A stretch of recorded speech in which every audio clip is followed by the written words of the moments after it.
స్పష్టంగా చెప్తా ఉన్నారు. ముందేమో ఆనాడు పీసీసీ కోసమేమో సూటుకు ఆనాడు పీసీసీ పదవి కోసం బ్రహ్మాండంగా ఆ రోజు డబ్బులు ఇచ్చి 50 కోట్లు ఇచ్చి తెచ్చుకున్నారని వాళ్ళ కాంగ్రెస్ నాయకులు చెప్పిన మాట. ఈరోజు ఢిల్లీకి ఇప్పటికి కూడా జరుగుతూ ఉన్నది ఏమంటే తెలంగాణ అనేది కాంగ్రెస్ పార్టీకి ఒక ఏటీఎంగా మారిపోయిన మాట వాస్తవం. ఎప్పుడు డబ్బులు కావాలి అని కాంగ్రెస్ పార్టీ వాళ్ళు అనుకుంటే అప్పుడు పెద్ద ఎత్తున డబ్బులు అందిస్తూ తన పదవిని కాపాడుకుంటూ ఉన్నారు రేవంత్ రెడ్డి గారు.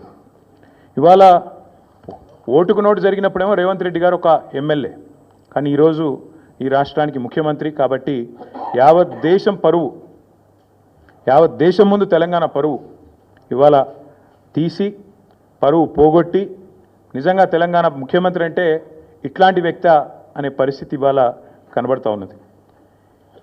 గతంలో యడ్యూరప్ప గారు కర్ణాటక ముఖ్యమంత్రిగా ఉన్నారు. ఇది నేను చెప్పేది 2020వ సంవత్సరానికి సంబంధించిన అంశం.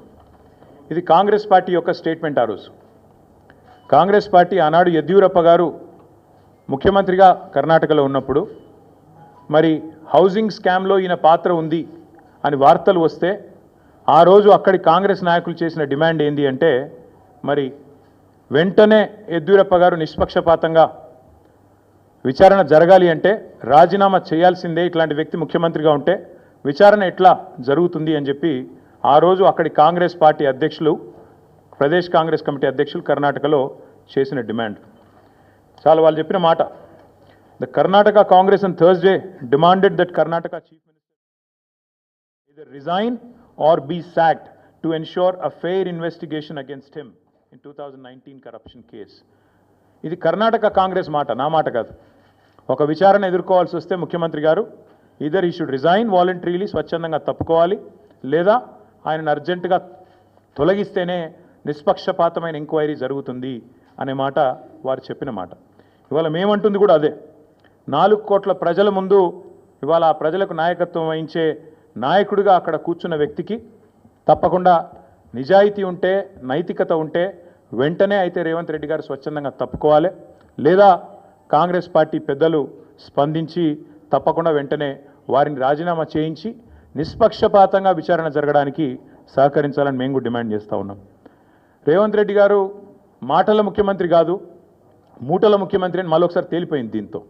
ఎందుకంటే మూటలు మోసే పీసీసీ అధ్యక్ష పదవి తెచ్చుకున్నారని వెంకటరెడ్డి గారు చెప్పారు. ఇప్పుడు మూటలు మోసే పదవి కాపాడుకుంటున్నారు అని దేశమంతా తెలుసు. అట్లాగే మూటలతోనే ఆనాడు పీసీసీ ఆఫీస్ బేరర్స్ దగ్గర కూడా డబ్బులు తీసుకొని మరి కాంగ్రెస్ పార్టీ ఒక పత్రికకు డబ్బులు అందించారని చెప్పి ఎన్ఫోర్స్మెంట్ డైరెక్టరేట్ కూడా చెప్తా ఉంది. ఇప్పుడు మాకు కూడా అర్థమవుతుంది, ముఖ్యమంత్రి గారు ఇవాళ విజయవంతంగా 44వసారి ఢిల్లీ పోయారంట. 16-17 నెలల్లో 44వసారి ఢిల్లీకి పోయి ఒక అరుదైన రికార్డు ముఖ్యమంత్రి గారు అయితే సృష్టించారో ఇప్పుడు మాకు అర్థమైంది ఎందుకు పోతున్నాడో ఢిల్లీ. చీకట్లో బీజేపీ పెద్దల కాళ్ళు పట్టుకోవడానికి, అయ్యా నా మీద కేసు లేకుండా చేయండి, నన్ను జైల్లో వేయకండి, ఎన్ఫోర్స్మెంట్ డైరెక్టరేట్ వాళ్ళతో ఒక మాట చెప్పండి అని చీకట్లో నిన్న రాత్రి పోయి అమిత్ షా గారి కాళ్ళు పట్టుకోవడం, బయటికి వచ్చి మాత్రం పెద్ద పెద్ద పోజులు కొట్టడం రేవంత్ రెడ్డి గారు మరి ఏం చేస్తున్నారో ప్రజలకు కూడా అర్థమై ఉండాలి. 44 సార్లు ఢిల్లీ ఎందుకు పోతున్నారో స్పష్టంగా అర్థమై ఉండాలి. ఒక్క ఇటుక పేర్చకుండా, ఒక్క కొత్త ప్రాజెక్టు కట్టకుండా, ఒక్క సంక్షేమ పథకం అమలు చేయకుండా, ఒక్క గ్యారంటీ ఇచ్చిన ఒక్క గ్యారంటీ అమలు చేయకుండా తెలంగాణలో 1,80,000 కోట్ల అప్పు, ఆ డబ్బులు ఎక్కడ పోతున్నాయో ఇప్పుడన్నా మరి తెలంగాణ ప్రజలకు అర్థమవుతుందని నేను అనుకుంటా ఉన్నా.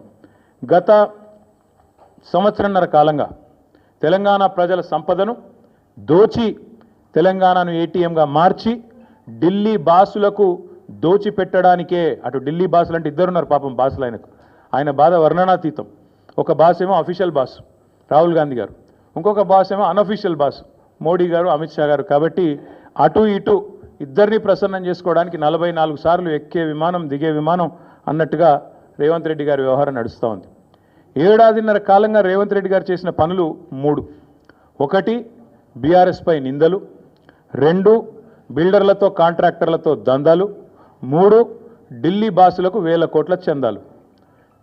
మాకు బీఆర్ఎస్ మీదనేమో నిందలు, బిల్డర్లు కాంట్రాక్టర్లతో దందాలు, ఢిల్లీ బాసులకేమో 1000 కోట్ల చందాలు.